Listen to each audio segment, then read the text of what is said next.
You know, they say the family is the bedrock of the society, and everything begins from the family, be it good or bad. Even the things that a child would become in future actually starts, the passion for it actually ignites from the family. We have Aisha Abubakar Atiku, who is an educationist, in the studio to talk to us about bullying. Welcome on the program, Aisha. Thank you very much. Good to have you. Aisha is a seasoned educator. She has over 13 years classroom experience. She's a certified educational administrator and currently heads a primary and secondary school. Yes. Welcome on the program again. Thank you very much. Okay. Being an educationist for over a decade now, could you tell us what your experience have been like? Okay.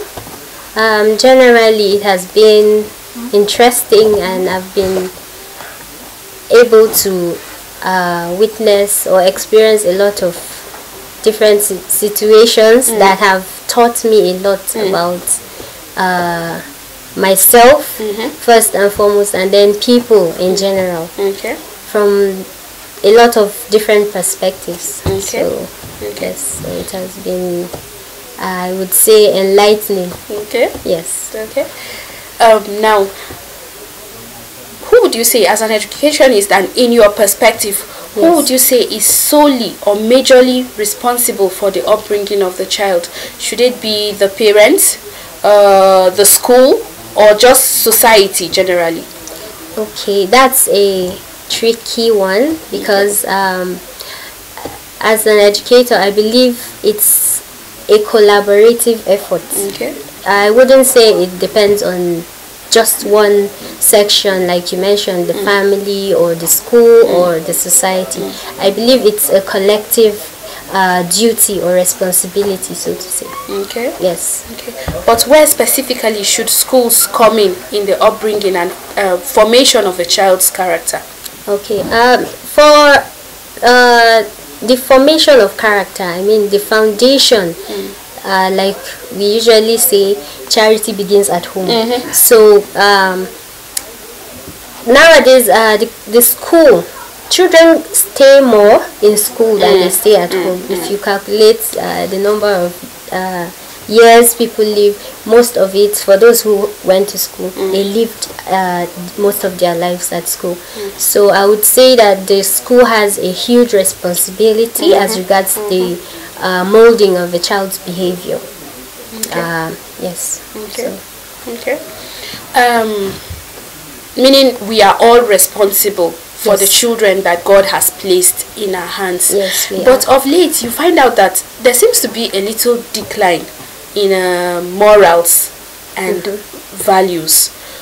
In your own, in your perspective, what would you say has happened? Okay, that is actually as a result of so many factors.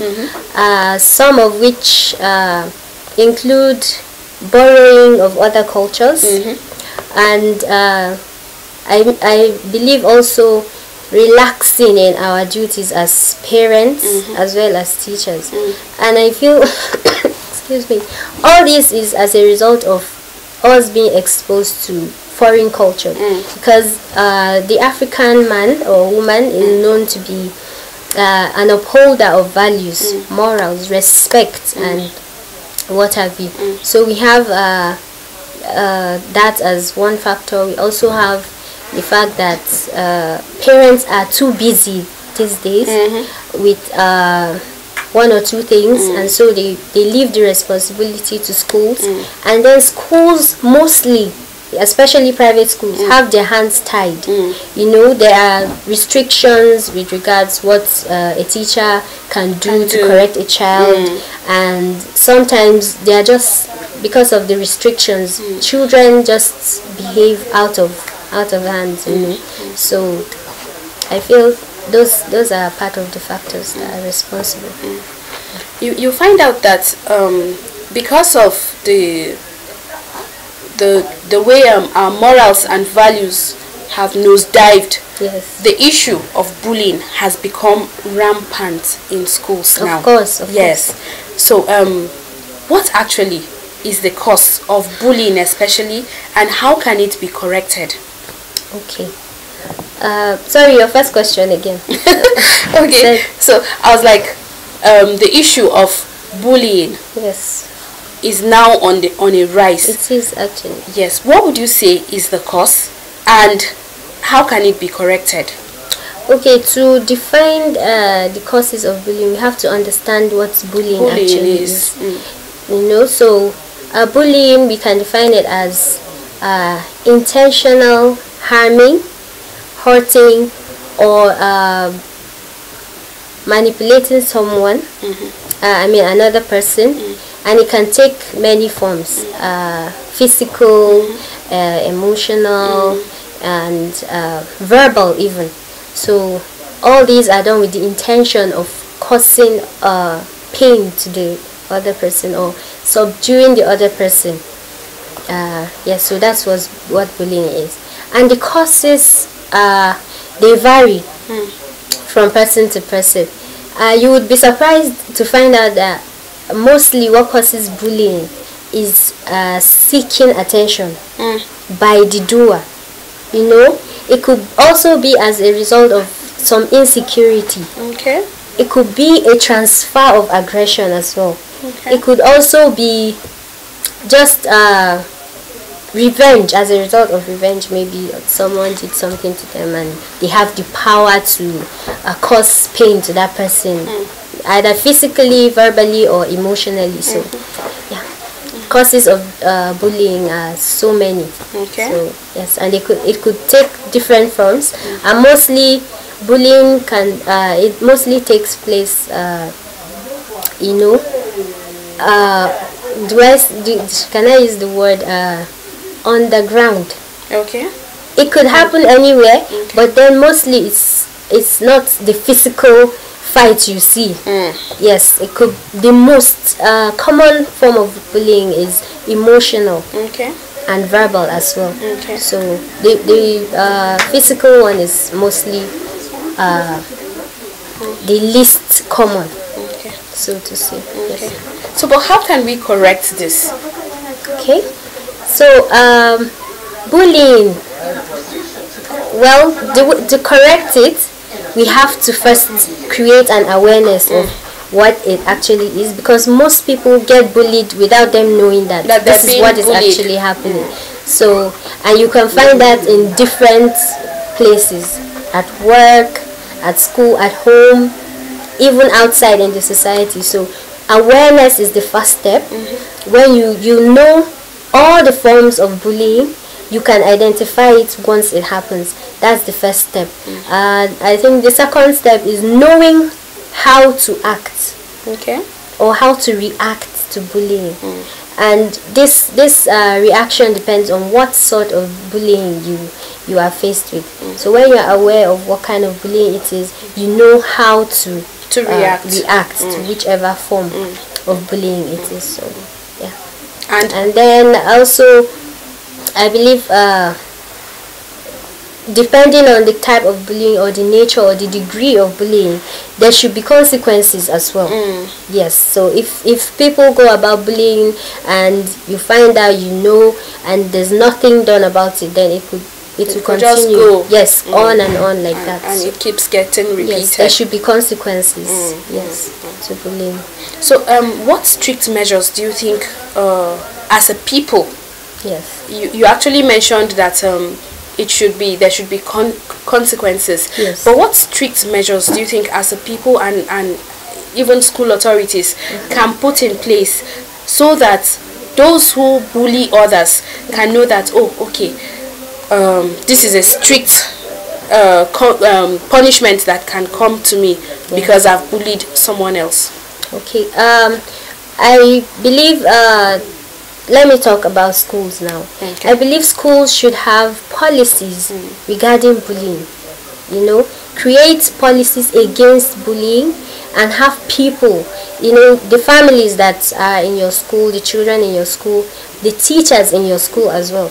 Have them know about that policy.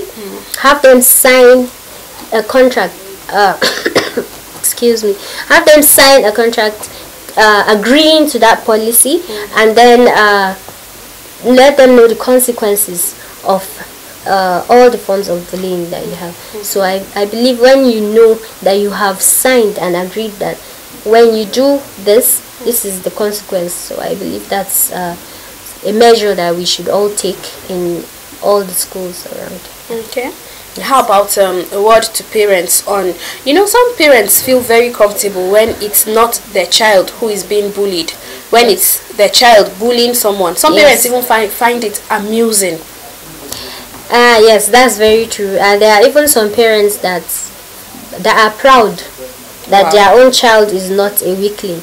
It all depends on how we see things. All these things, they are also related, they are connected to our upbringing as well. So all these things, I believe, to parents, actually, we should pay more attention to our children. Observe even their body language, observe changes, any slight change. Talk to your child. Make it a habit to speak to your children. Be your child's best friend. Their first point of reference, their first point of inquiry, whatever they need to learn. Be their friend so that have access to you for any information, because if you're not like that to them, they'll get that information definitely, but from maybe the wrong sources if we are not lucky. So that's my advice to parents. Observe, and then when they open up to you about them being bullied, whatever form of bullying it is, you need to reassure them, and you need to not let it go. You need to do something about it. Make them trust you. That if I say this to my mom, or if I tell this to my aunt or my uncle, they will help me out. They will solve this problem for me. So we need to follow up. Even after helping them, we need to follow up to ensure that it has totally been eradicated. Yes. Well, it's a sincere prayer that very soon we wouldn't be hearing of bullying in anywhere, whether in schools, in workplaces, and what have you.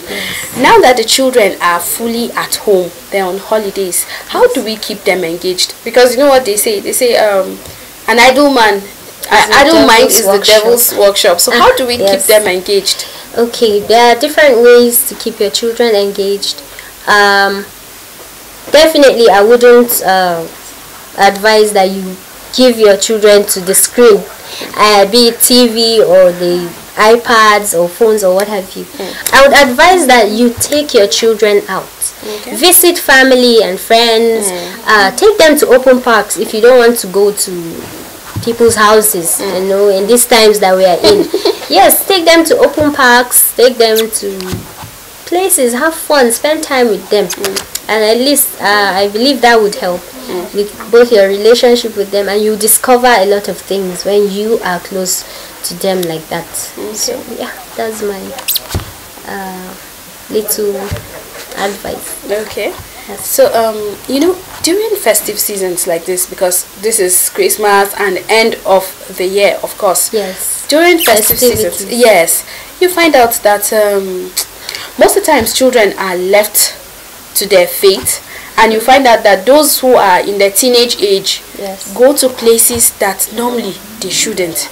You would find out that in this season, someone is going to taste alcohol for the first time. Yes. Definitely. Someone is going to smoke for the first time. Definitely. Someone's daughter is going to do something she would not like, and which might have ripple effects on her.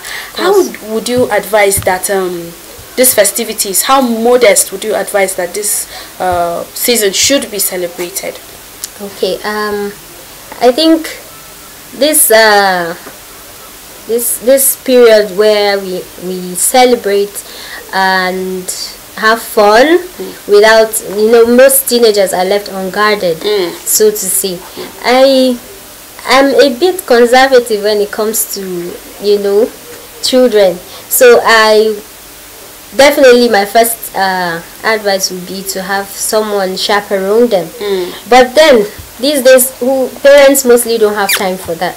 So definitely, I believe, since you cannot restrict them, communicate with them. Yes. Before, ahead of the celebrations. Communicate with them. Let them understand that they are free to have fun, but they should do the right thing at all times. They should do the right thing at all times. And we are a people of religion, so you can remind them of how God feels about different acts and the repercussions of whatever you do in this life. So communicate with them and pray. Most of all, prayers. As parents, we need to hold prayer daily for our children, and let's hope for the best. Thank you for your thoughts, and thank you for coming on Good Morning Abuja. It's been an engaging conversation with you. Thank you for all your words of advice. Thank you so much for having me as well. I really enjoyed this too. All right. Now, we've been talking to Aisha Abubakar Atiku, and we've been talking about bullying and also parenting, because it's like they go hand in hand. Proper parenting, no bullying. Improper parenting, you have more of the cases of bullying. Stay with us as Good Morning Abuja continues shortly after this time out.